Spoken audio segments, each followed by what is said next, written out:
Vamos abrir a palavra em 1 Timóteo, capítulo 2. Vamos fazer a leitura a partir do verso 8. Quero, portanto, que os varões orem em todo lugar. Então, na última reunião, nós vimos essa expressão sobre oração e foi aqui que nós paramos. Nós vimos alguns princípios de oração a partir da oração dominical, a oração do Pai Nosso, que está lá em Mateus capítulo 6. Nesse momento, nós vamos então apenas complementando o tema oração. Nós vamos ler algumas orações que Paulo realizou e que foram registradas no Novo Testamento. São vários momentos em que há essas orações. Nós não vamos aqui ler texto por texto, vamos pegar alguns e fazer pequenas considerações. Tá? Porque nós devemos entender que quando o Espírito de Deus diz: quero, pois, que os homens orem em todo lugar, não é qualquer tipo de oração. Nós vimos que existem orações que nós fazemos em secreto. O Senhor nos ensinou isso. Lá no teu quarto, de portas fechadas, orarás ao teu Pai em secreto, e o teu Pai que te ouve em secreto, né? Então existe essa oração. Existe também, obviamente, a oração no Espírito. Essa oração no Espírito, ela é contínua. Significa o quê? Efésios capítulo 6. Orando todo o tempo no Espírito. É algo que não se interrompe. Não é algo que você precisa fechar os seus olhos, que você precisa falar, expressar através de palavras a oração. É uma comunhão no nosso espírito com o Espírito de Deus, conforme é dito lá em Romanos, pois o Espírito de Deus testifica com o nosso espírito. Então há uma comunhão incessante entre o homem regenerado, a nova criatura, e o Senhor, em um só espírito. E dentro dessa esfera de comunhão, nós temos o orar sem cessar no Espírito. E nós temos a oração em público. O nosso Senhor orou em público. Várias orações são registradas nos evangelhos, principalmente, das orações do nosso Senhor. Então, existem essas três maneiras quando nós falamos sobre oração. Quando aqui nós estamos percebendo que é a vontade do Espírito que os homens orem. Irmãos, esta oração certamente não é voltada para aquela oração em secreto. É uma oração voltada para a oração em público, né? Quero, pois, que os homens orem. Agora, abra sua Bíblia aí e nós vamos perceber, então, através da vida do apóstolo Paulo, como que se traduz a oração segundo o Espírito de Deus, né? Abra sua Bíblia aí primeiro em Romanos, capítulo 1. Nós vamos ler os versos 8 ao 12.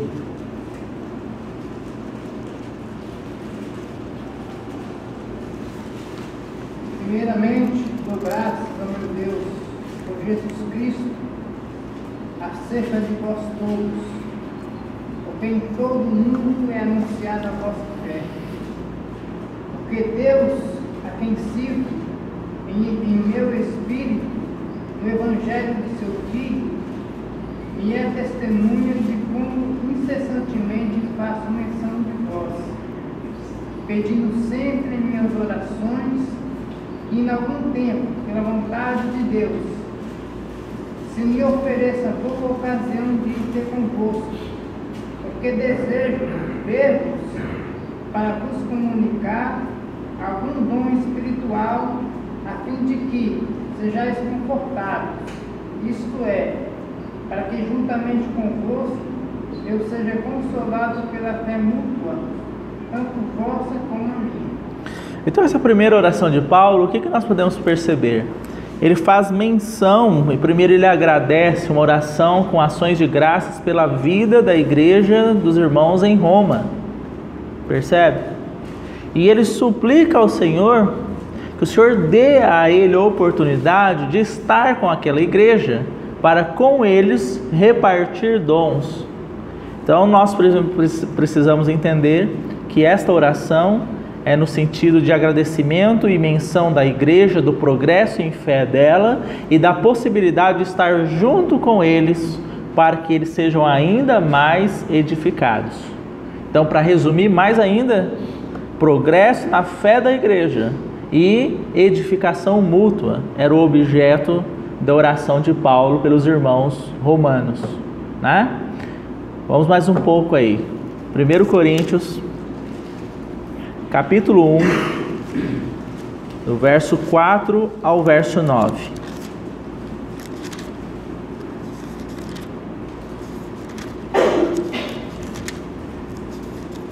Sempre dou graças a meu Deus a vosso respeito, a propósito da sua graça que vos foi dada em Cristo Jesus, porque em tudo fostes enriquecidos nele, em toda a palavra e em todo conhecimento, assim como o testemunho de Cristo tem sido confirmado em vós, de maneira que não vos falte nenhum dom, aguardando vós a revelação de nosso Senhor Jesus Cristo, o qual também vos confirmará até o fim, para seres irrepreensíveis no dia de nosso Senhor Jesus Cristo.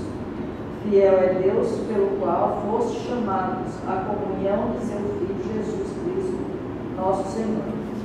Então, acerca da igreja, acerca dos irmãos em Corinto, Paulo também faz menção em suas orações, agradecendo a Deus, porque Paulo tem visto que o Senhor tem sido rico em abençoar a igreja com toda a sorte de dons.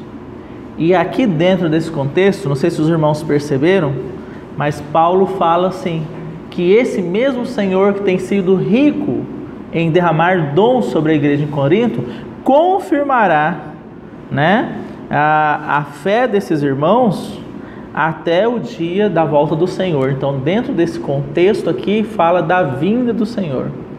Então, Paulo, nas suas orações pelos irmãos em Corinto, ao mesmo tempo que agradece ao Senhor por o Senhor estar equipando aquela igreja com dons, ele também faz menção para os irmãos acerca da volta do Senhor, da sua segunda vinda, né? Vamos mais um texto. Efésios capítulo 1.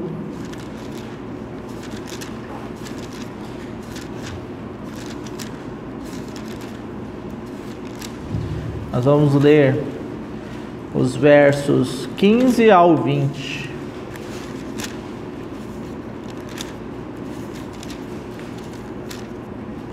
Do 15 ao 20.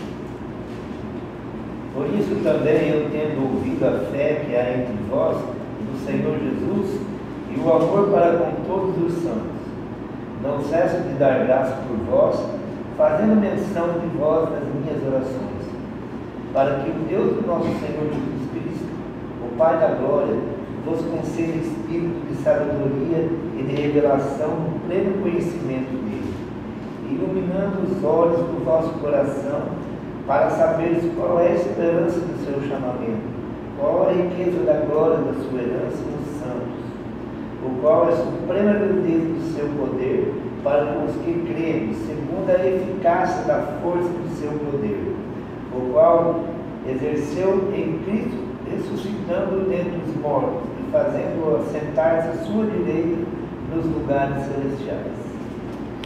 Você percebe que Paulo então orava e intercedia pela igreja, os irmãos em Éfeso, para que eles recebessem espírito de sabedoria e de revelação, para que eles pudessem ter uma adequada compreensão, uma revelação da parte de Deus acerca do chamamento, da esperança do chamamento, acerca da riqueza, da glória, da herança nos santos. Então a oração de Paulo pela igreja era para que ela tivesse o pleno conhecimento acerca do eterno propósito de Deus. O qual privilégio é o nosso chamamento para participarmos desse eterno propósito. Teria vários outros textos aqui em Filipenses, Tessalonicenses e assim por diante. Nós não vamos continuar lendo sobre isso. Mas eu acho que nós podemos pegar aqui desses textos que nós lemos, que a oração do varão, como nós estamos lá em 1 Timóteo, quero pois que os homens orem, que os varões orem. A oração é centrada no quê? No propósito de Deus. A igreja como um todo, e principalmente os homens, intercedem por aquilo que é um assunto que interessa, que é primordial ao Senhor. Paulo, então, sempre que ele usava das suas orações, das ações de graças, das súplicas, era com respeito à edificação do corpo de Cristo. Porque é pela edificação, irmãos, que o Senhor virá. Pedro fala assim, que nós podemos apressar o dia da vinda do Senhor. Como é que a gente apressa? Aí você pode me dizer assim, não, mas já não está programado, irmão. O Senhor já não sabe o dia e a hora. Mas de alguma maneira o Espírito traz essa revelação dizendo que a igreja poderá contribuir com essa volta. De que maneira? Trabalhando na edificação, na sua edificação.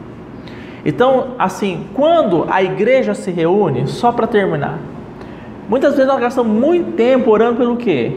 Por assuntos particulares, assuntos que deveriam ser tratados na esfera da oração secreta, lá na nossa casa, no nosso quarto, aos pés do Senhor. Porque a igreja, quando se reúne, ela ora por quê? Para que o propósito de Deus seja plenamente realizado. Um último texto que me vem ao coração, e eu acho que ele é imprescindível para a gente compreender o que estamos falando. Abra sua, você vai ter que voltar um pouco aí, mas abra sua Bíblia em Atos, capítulo 3. Me deixe ver se é o capítulo 3 ou 4.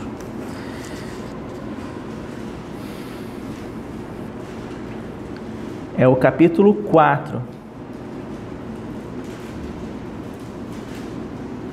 O irmão lê para nós do verso 23 ao 31. Só para constar, antes dos irmãos lerem, esse aqui é o primeiro registro de uma oração corporativa que nós chamamos, realizada pela igreja.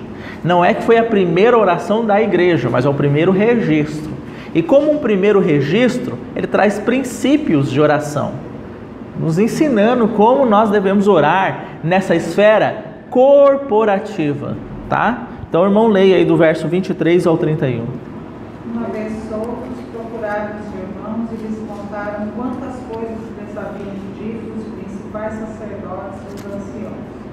Ouvindo isto, unânimes levantaram a voz a Deus e disseram: Tu, soberano Senhor, que fizeste o céu, a terra, o mar e tudo que neles há, que disseste por intermédio do Espírito Santo por boca de Davi, nosso pai, teu servo, para que se enfurecer, porque se enfureceram os gentios e os povos imaginaram coisas vãs? Levantaram-se os reis da terra e as autoridades ajuntaram-se a uma contra o Senhor e contra o seu ungido, porque verdadeiramente se ajuntaram nesta cidade contra o teu santo servo Jesus, ao qual ungiste Herodes e Pôncio Pilatos, com gentios e gente de Israel, para fazerem tudo o que a tua mão e o teu propósito predeterminaram. Agora, Senhor, olha para as suas ameaças e concede aos teus servos que anunciem com toda intrepidez a tua palavra, enquanto estendes a mão para fazer curas, sinais e prodígios por intermédio do nome do teu santo servo Jesus. Tendo eles orado, tremeu o lugar onde estavam reunidos. Todos ficaram cheios do Espírito Santo e com intrepidez anunciavam a palavra de Deus. Então, aqui os irmãos estavam presos, foram soltos, procuraram a igreja e falaram tudo o que havia acontecido com eles. Então os irmãos vão agora de maneira unânime. Unânime significa unidade, de um só parecer.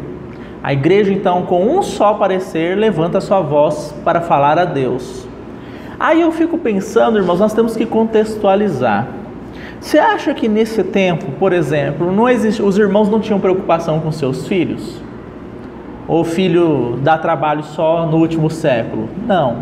Naquele tempo, os irmãos tinham preocupações com seus filhos, os irmãos tinham preocupações com questões econômicas, de trabalho, tinham sim.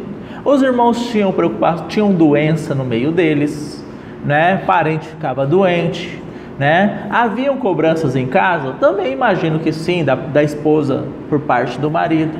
Então, todos os problemas que nós temos no cotidiano de hoje, eu tenho certeza que eles também tinham naquele tempo.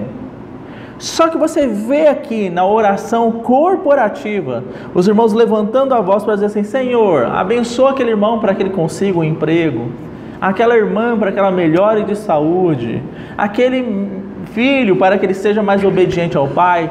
Você vê nesse contexto esse tipo de pedido, de súplica ao Senhor? Não. O que você vê aqui é que diante de uma perseguição terrível que se anunciava, aqueles irmãos, ao invés de pedirem assim: Senhor, nos livra das perseguições, eles pedem assim: Senhor, as perseguições estão aí, como perseguiram o nosso Senhor Jesus, também estão nos perseguindo, mas concede intrepidez para que nós possamos anunciar a Tua palavra, porque é pela palavra que vem a libertação, e conhecereis a verdade vos libertará. E é pela libertação que o corpo de Cristo será cada vez mais edificado para a volta do Senhor.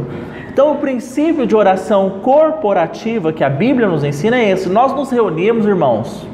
Eu sei que temos dificuldade, podemos compartilhar as dificuldades, orarmos com respeito a isso. Mas quando nos reunirmos, orarmos pelo propósito do Senhor na terra, pela edificação do seu corpo, porque é assim que a Bíblia nos ensina a orar. Então, se nós nos reunimos aqui para orar, a palavra diz: quero, pois, que os varões orem. Aí o irmão Robson ora por causa do trabalho dele que está muito difícil. O irmão Paulo ora porque não sei o que lá, está com problema ali. O irmão lá ora porque quer que o filho conheça a palavra. Nós estamos cumprindo a oração corporativa? Nós estamos cumprindo o objetivo? Não. Então, só para terminar, não é qualquer oração que o Espírito nos estimula a orarmos, nós varões, na vida da igreja. É orar para que o propósito de Deus seja completado. Senhor, nosso país está passando por essa e essa dificuldade. Concede intrepidez aos irmãos para que eles anunciem a Tua palavra, para que a Tua igreja dê o testemunho acerca da Tua vida. Não é possível, irmãos, um país que diz que tem 40 e tantos milhões de evangélicos, o país é um dos mais corruptos do mundo, o país é o país do jeitinho, ou seja, a igreja não está impactando a sociedade brasileira, ela não está sendo luz. Então alguma coisa está errada, alguma coisa está fora do propósito, porque com quase metade, com um quarto da população, digamos assim, sendo cristã, alguma influência isso deveria ter nos governos, alguma influência isso deveria ter na sociedade, porque haveria o que? Luz no nosso país. Eu não quero dizer aqui para a gente orar para que o Brasil se torne uma nação evangélica, não é isso. O Senhor tem os deles aqui no Brasil. Ele não quer que o Brasil seja uma nação evangélica. Por que eu falo isso com toda tranquilidade? Porque em Apocalipse diz que todas as nações vão se levantar debaixo da influência de Satanás para o quê? Perseguir o povo de Deus. Então tem que acabar com essa ilusão de que não, o Brasil é uma nação cristã, ou vai ser. As nações vão se voltar contra o Senhor, isso é necessário, mas aqui dentro o Senhor tem os dele, assim como tem em Israel, na Rússia, na Coreia do Norte, na China e assim por diante. Em todas as nações o Senhor tem o seu povo, a sua expressão, mas nós temos visto no Brasil, nossa realidade, nós podemos dizer, a nossa realidade é de que nós não temos dado como igreja o testemunho adequado acerca da vida e da natureza de Cristo. O que você vê hoje é evangélico brigando com homossexual, evangélico brigando com mais não sei quem, um povo, me permita a palavra, um povo briguento, querendo entortar aquilo que nasceu torto, desentortar aquilo que nasceu torto.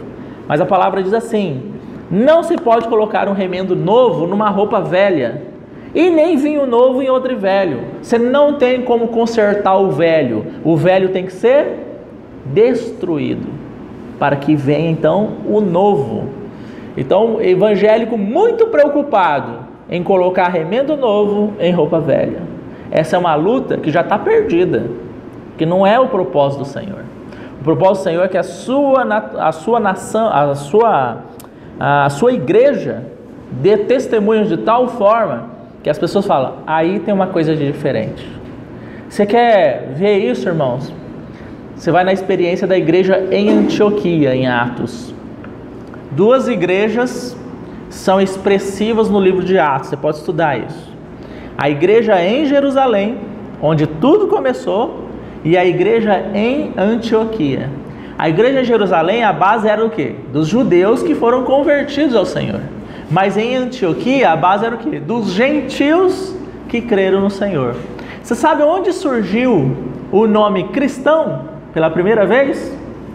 Na igreja em Antioquia, na cidade, na região de Antioquia. Mas não foram os cristãos que deram esse nome a eles, dizendo assim, nós somos cristãos porque nós somos de Cristo. Não, a sociedade olhava para os filhos de Deus e eles não sabiam definir o que estava acontecendo. Sabe o que eles diziam?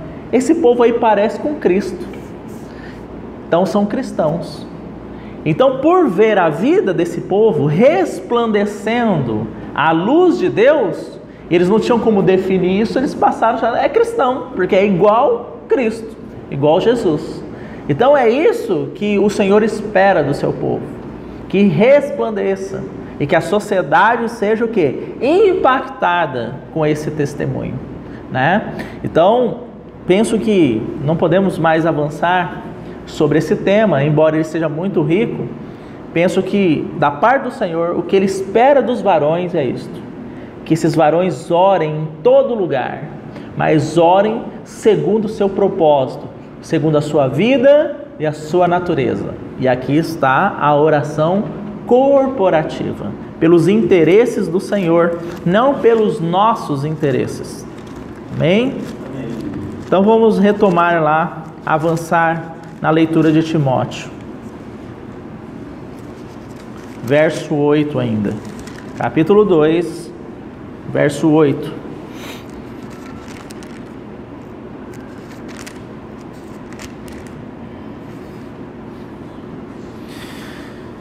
Quero, portanto, que os varões orem em todo lugar, levantando mãos santas, sem ira e sem animosidade. Quando você observa essa expressão mãos na palavra, o que significa? Mãos na Bíblia significa obras, ações, atos. Então significa que os varões que oram ao Senhor segundo o seu propósito devem ter uma vida que reflete esta oração. Vou colocar em termos bem práticos para a gente entender, do dia a dia. Estou na congregação, estou reunido e orando, Senhor, te dou graças, porque o Senhor é bondoso, Senhor. Mas vivo reclamando do meu casamento, do meu trabalho, da minha família. Será que eu tenho vivenciado essa realidade de que Cristo é bom? Se eu reclamo, se eu murmuro daquilo que Ele me dá, eu estou dizendo que Ele é bom? Não há um conflito aí? Você percebe isso? Cristo é bom, Cristo é maravilhoso, mas eu não me conformo com a esposa que Ele me deu, ou com o marido que Ele me deu. Cristo é bom, Cristo é maravilhoso, mas o meu emprego é uma porcaria, o emprego que Ele me deu. O salário que Ele me deu não vale nada. Então há uma contradição da minha vida com aquilo que eu oro. Quando o Senhor fala, eu quero que os varões orem com mãos santas, sem ira, sem animosidade, significa que a vida desses varões deve corresponder àquilo que eles têm orado. Senão nós temos o quê? Hipocrisia. Nós temos o farisaísmo, não é o que o Senhor fala? O Senhor faz uma menção de um fariseu e um pecador orando. Ele diz que o fariseu levantava as mãos, né? Graças te dou, e tudo aquilo para o povo ver. E o pobre do pecador lá, ele diz assim, Senhor, eu não sou nem digno de olhar para os céus. Aí o Senhor fala, qual que é a oração que foi recebida? Daquele pecador que se humilhou, ou daquele que aparentava uma coisa que na verdade ele não tinha? Sabe o que o Senhor fala? Aquele ali já recebeu a recompensa dele. A recompensa dele é tão somente a plateia dele assistindo ele fazer aquele teatro. Essa é a recompensa dele. Mas aquele que se humilhou, esse aí vai receber a recompensa eterna. Então você percebe que essa passagem que eu estou citando para os irmãos, ela quer dizer o quê? A nossa oração precisa refletir aquilo que nós vivemos. Se não refletir, é teatro, é hipocrisia, não passa do teto. E nós já recebemos aquilo que nós estamos pedindo, de que maneira? Aquele mero reconhecimento, aquilo que as pessoas acham que realmente nós somos, mas na verdade nós não somos nada, tá? Então fica aqui, você percebe que nesse trecho que nós lemos, aí é dito, né? Os varões orem com mãos santas. Santo é santificado. Santo é aquele que está se separando ou sendo separado para Deus dia a dia. Aí eu pergunto para nós, irmãos varões, nós temos nos santificado ou nós temos estado misturado? Que são duas coisas bem distintas. O misturado, ele não anda num caminho espiritual. O cristão misturado, ele não anda num caminho espiritual. Ele anda num caminho da carne, porque ele quer saber o quê? Tudo do mundo. Tudo que o mundo trata, para ele é um assunto empolgante.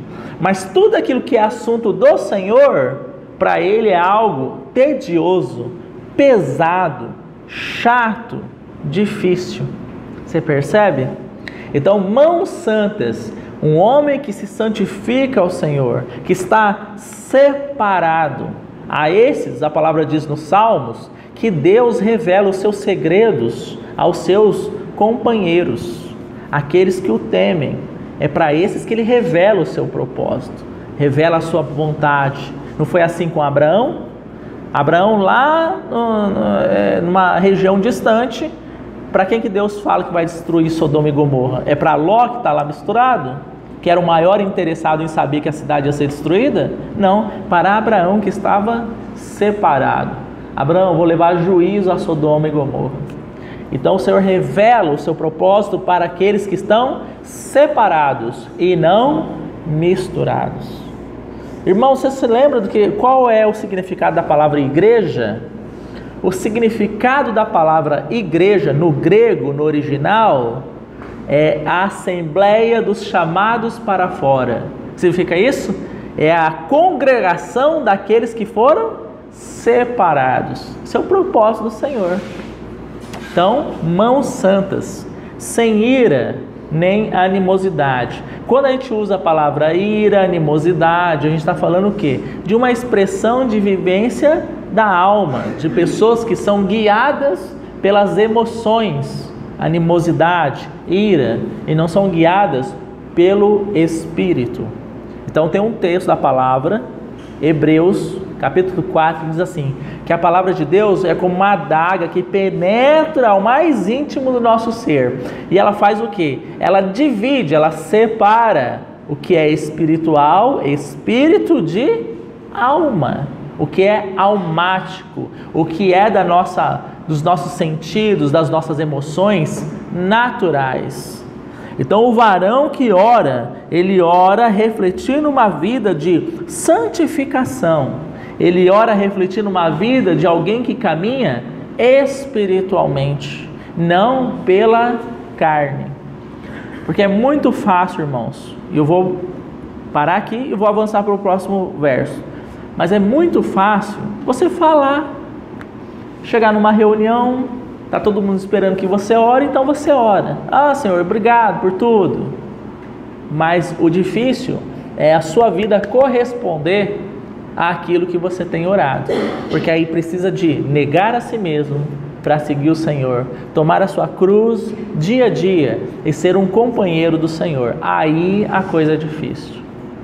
Por isso que o Senhor faz uma comparação conosco como frutos. né? Então ele vai vir para a sua colheita, para a sua ceifa. Lá em Apocalipse é dito isso, vai vir para ceifar, para colher. Eu acho tão interessante isso, porque quando a gente quer ir numa árvore colher um fruto, para a gente saborear ele, você vai lá colher o fruto verde? Não. Você sai da sua casa para ir numa árvore, colher uma manga, que você está com a vontade para a manga, você espera chegar lá e pegar a manga já madura, preparada, docinha, para você se alimentar dela, né? Para você saborear ela. A mesma coisa é com o cristão. Uma coisa que não dá para a gente pular são etapas da nossa experiência cristã. Quando o Senhor voltar, irmãos, se nós estivermos verdes, que significa imaturos, almáticos, Ele não vai nos colher naquele momento.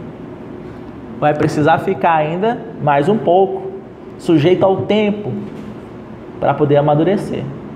Você percebe isso? Não tem como improvisar naquele momento e ficar maduro do dia para a noite. Não tem como você amadurecer uma fruta do dia para a noite. Não tem como. E não tem como um cristão que é imaturo se tornar maduro do dia para a noite. É um processo de separação, de santificação ao Senhor. Alguns cristãos que têm sido fiéis estão bem avançados nesse processo. Mas cristãos, em sua grande parte, que têm sido infiéis, estão verdes ainda. E estão achando que lá na última hora vão poder resolver esse problema da maturidade. E não vai ter como, né? 1 Timóteo, capítulo 2, verso 9.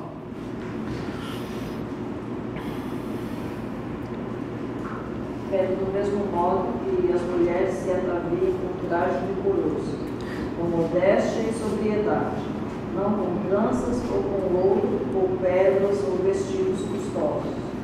Tá bom aí. Então a expressão aí, da mesma forma, ou do mesmo modo, é como se o Espírito estivesse dizendo assim para nós: as mulheres também têm a sua contrapartida nesse testemunho. Se o homem traz a palavra de oração, a palavra de autoridade, a representação de Cristo em meio à igreja, ele é aquele que ora pelo propósito do Senhor, com mãos santas, está se santificando. As mulheres não estão excluídas disso. Elas também têm um caminho de santificação. Mas ele puxa um outro tópico aqui. Ele começa dizendo: irmãs, a prioridade de vocês não é aparentar uma santificação exterior, externa. Não é aparentar uma beleza externa. A prioridade para vocês é uma vida de realidade espiritual, interior. Então, por isso que foi lido aí. As mulheres, elas devem se ataviar, né, em traje decente. Então você anote aí, o traje deve ser decente, se ataviem com modéstia e bom senso. Algumas versões aí é dito assim: decoroso, modesto e sóbrio, não é verdade? Então vamos lá, isso aqui está falando de roupa, traje, se ataviar é roupa. Então o Espírito começa dizendo assim: irmãs, cuidado, cuidado, porque aquilo que vocês vestem influencia e muito sim na vida da igreja. O que, irmão? Nós somos espirituais. Você acha que alguém vai ter tempo de ficar olhando para a roupa do outro? O Espírito de Deus diz que sim. Então aí é dito o seguinte: o que é a palavra decoroso? Significa algo decente. Então as mulheres devem trajar roupas decentes. O que significa a palavra modesto? Simplicidade. Além de ser decente, deve ser um modo simples, né? E sóbrio. O que é algo sóbrio? Eu vou dar uma ideia para vocês aqui. Imagine você comprar uma roupa com aquele tom, aquela cor de marca-texto, sabe?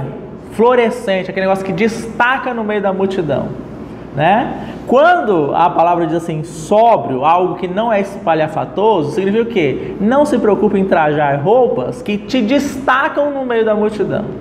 Você vê de longe, ó, chegou, irmã, né? Obviamente que não é só a questão da cor em si da roupa. Eu usei um exemplo, não sei se fui muito feliz, mas eu usei um exemplo para nós entendermos. As irmãs devem então cuidar da sua vestimenta. Por quê, irmãos? Porque a depender da vestimenta das irmãs, isso pode criar desejos em meio à congregação que não agradam ao Senhor. Roupas muito curtas, roupa muito justa. O que isso acaba fazendo? Provocando muitas vezes sensações e desejos em irmãos, dos quais as irmãs depois não poderão satisfazer. É por isso que a palavra de Deus diz assim, que nessa matéria, que matéria? Sexualidade, sensualidade, ninguém defraude ao seu irmão. O que é defraudar? Você provocar algo que depois você não pode satisfazer. E isso é uma coisa séria, irmãos. Porque se nós olharmos hoje a moda que está aí no mundo, as roupas servem com esta finalidade: provocar desejos, sensações. Porque o príncipe deste mundo, o príncipe deste século, ele quer operar em que sentido? Em que as pessoas cada vez mais mergulhem na imoralidade sexual. E a sensualidade faz parte desse processo. Agora a igreja, como eu disse, ela está separada. Ela não anda no curso do mundo, ela não anda na moda do mundo. Irmãs, por favor, eu não quero que vocês me entendam que vocês devem se vestir de maneira feia, não é isso. É possível se vestir de uma maneira bonita, com bom senso, com modéstia, de uma maneira sóbria, as irmãs estarem muito bem vestidas, sem necessariamente se vestirem de maneira sensual, né? Essa é uma preocupação genuína do Espírito. Agora, vamos prosseguir aí. Se ataviem com modéstia, bom senso, e aí ele começa aqui, né? Não com cabeleira frisada, com ouro, ou pérolas, ou vestuário dispendioso. O que é um vestuário dispendioso? É aquela roupa que você compra, que vale quase o preço do carro, né? Só para dizer, eu estou bem vestido, eu visto roupa de marca. Irmãos, isso é o mundo, não a igreja. Vestuário dispendioso. Porque nós devemos fazer esse tipo de pergunta: o dinheiro é meu ou é do Senhor? Aquele dinheiro que Ele tem dado para mim todo mês. O dinheiro é do Senhor, porque Ele diz assim: toda a prata e todo o ouro é minha. Então nós somos, irmãos, meros administradores. Mas parece que há um espírito mundano que faz isso. Não, você tem que comprar uma roupa que você não tem condição, mais cara possível, porque tem a marca ali do jacarezinho. Qual é que é a do outro? Qual é que é as roupas de marca? Vai aparecer ali o jacarezinho, ou o símbolozinho, que todo mundo vai ver que eu posso comprar aqui.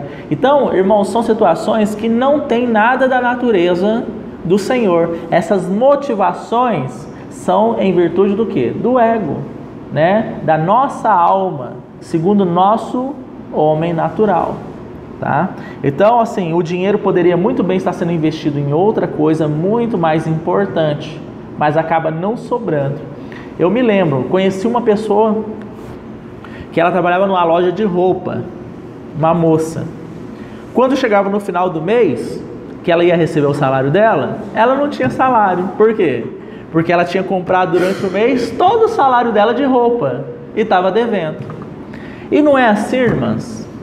Muitas vezes, você abre o guarda-roupa de algumas mulheres, tem 30 pares de sapato. Aí você pergunta, né? Quantos ela usa? Ela usa 2 ou 3 no máximo, mas tem ali os 30 pares de sapato, né? Os 10 vestidos diferentes e assim por diante. Aí as pessoas falam assim: Robson, você está falando isso porque você não é mulher. Porque se você fosse mulher, você ia entender a nossa necessidade. mas quem está falando aqui é o Espírito. Não gaste, não invista demasiadamente tempo no exterior. Se atavie com modéstia, se atavie de maneira decorosa e muito mais. Olha aí, verso 10. Porém com obras, como é próprio às mulheres que professam ser piedosas. Em outras palavras, use seu tempo, o seu recurso, naquilo que é da vontade do Senhor, nas obras que edificam. Essa deve ser o verdadeiro embelezamento das mulheres santas, não o exterior. Você compreendeu a diferença? Mas infelizmente hoje as mulheres gastam mais tempo, e estou falando das cristãs, com salão, com cabeleireiro, com plástica, com esteticista, e aí vai. Mais tempo, mais energia com esse tipo de coisa do que com as obras, com aquilo que é de interesse do Senhor. E não é só culpa das irmãs, irmãos, porque nós homens estimulamos também isso.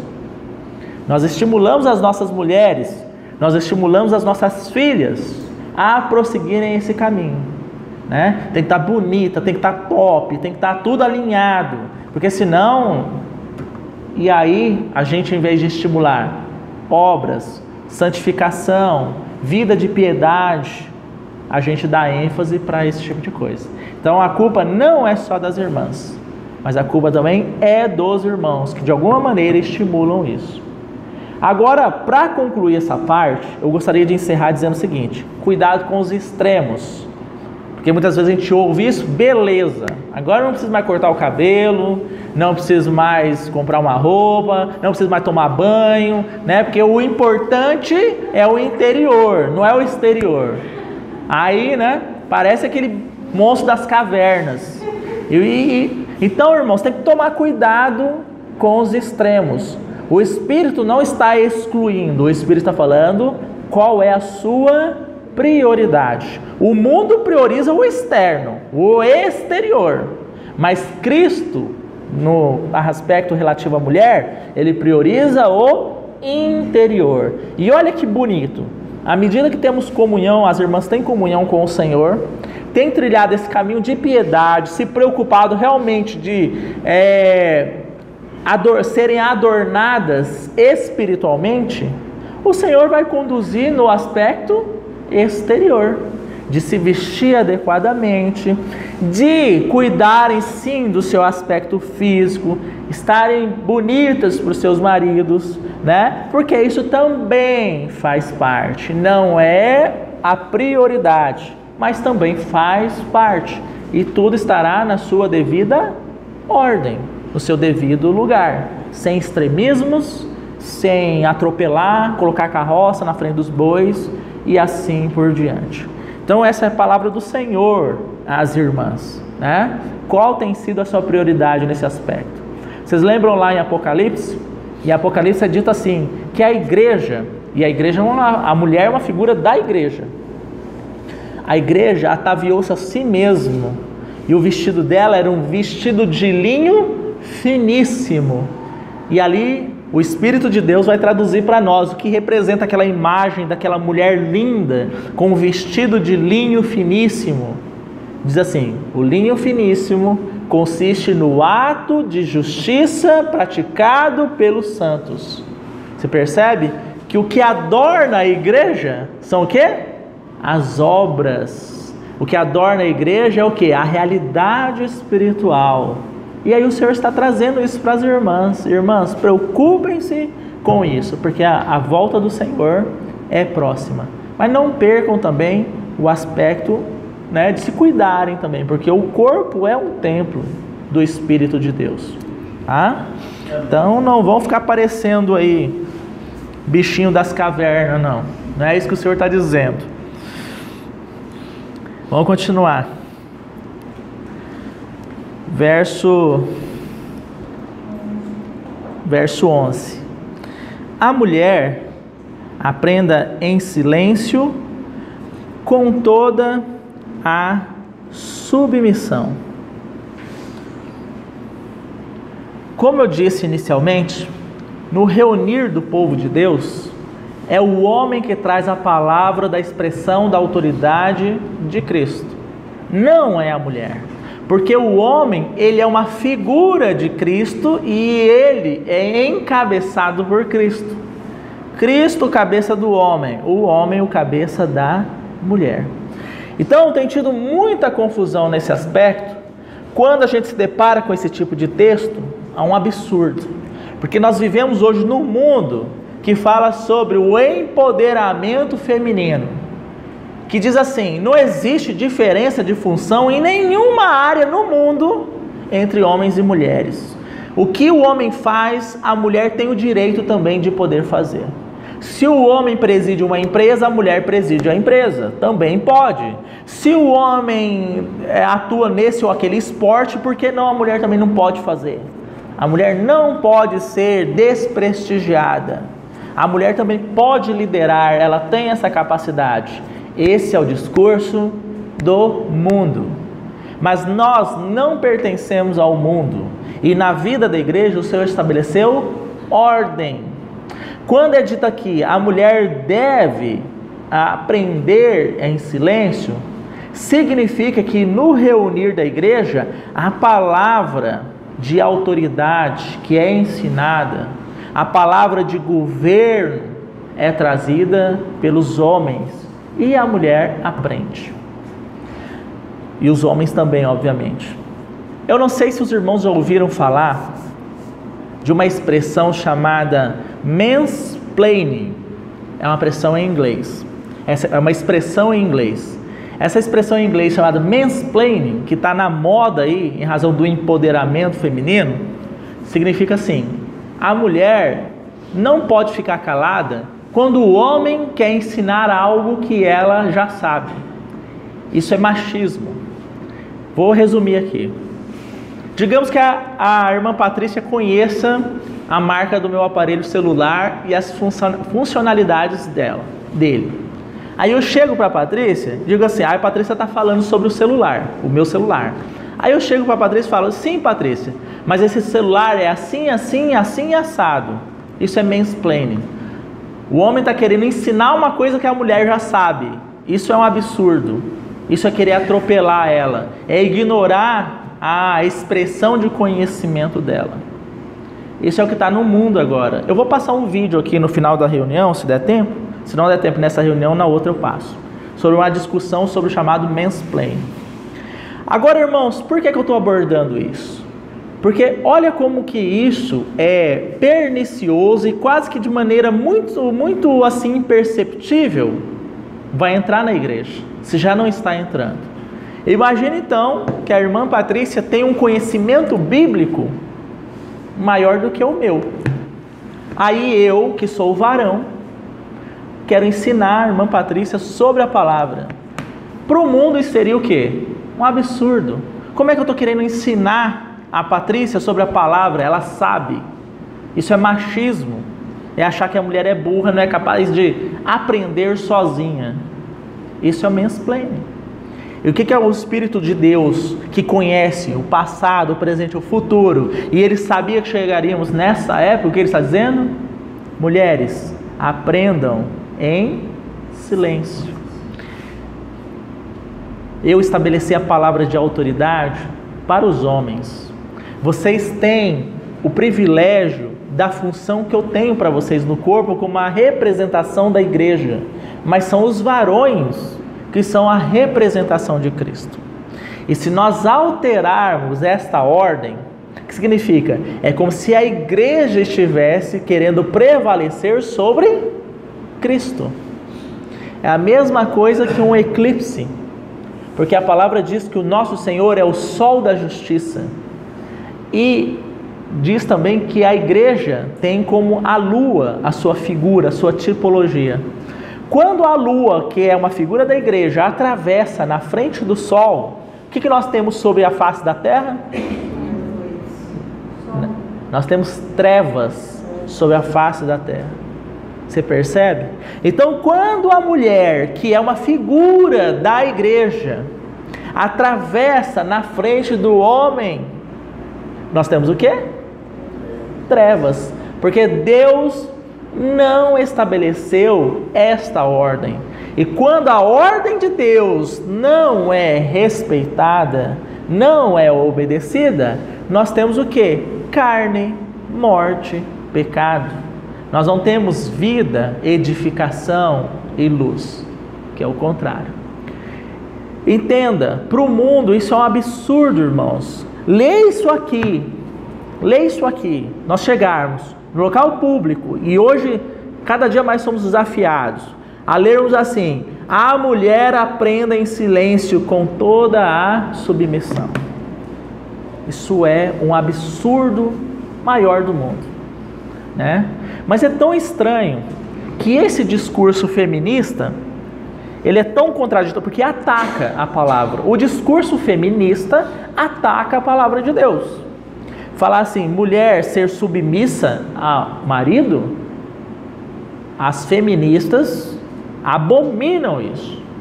Só que é tão interessante, irmãos, que essa mesma palavra que diz, mulheres, sede submissas aos vossos maridos, é a mesma palavra que diz assim, maridos, amai vossas esposas. E quando é que foi escrito isso? No tempo do Império Romano, lá séculos atrás, que mulher era a mesma coisa que objeto. Mulher não tinha vontade nenhuma, mulher não tinha direito nenhum praticamente. E aí vem a palavra e diz, maridos, amai vossas esposas, não trate elas como se fosse nada, objeto, propriedade, não é isso. Amem as suas esposas. Então, como é que você pode pegar, considerar o discurso bíblico algo ultrapassado, machista, quando fala para ser submissa a mulher ao marido, e exigir que realmente o marido ame a esposa? Porque as feministas dizem, não, sim, o marido tem que amar a esposa, tem que respeitar ela, tem que cuidar dela. Não é isso que a palavra diz lá em Efésios 5? O homem ama a esposa, dá a sua vida por ela, alimenta, cuida, porque o homem não pode querer judiar do seu próprio corpo. E a esposa é como se fosse um com ele. Então ninguém maltrata a própria carne. Então o marido não deve maltratar a esposa. Olha só, essa palavra diz isso e fala sobre submissão. Ela não está contraditória, ela não é machista, ela não é ultrapassada. Ela está dizendo, o homem e a mulher representam algo muito superior do que eles podem imaginar, uma realidade espiritual muito maior, e cada um tem o seu papel na representação desta realidade. Em Cristo, irmãos, não há homem, não há mulher. Eu quero que os irmãos entendam isso, né? Todos somos em Cristo filhos de Deus, herdeiros de Deus, co-herdeiros com Cristo. Mas no arranjo de Deus, cada um tem a sua função e cada um tem o seu papel. Certo?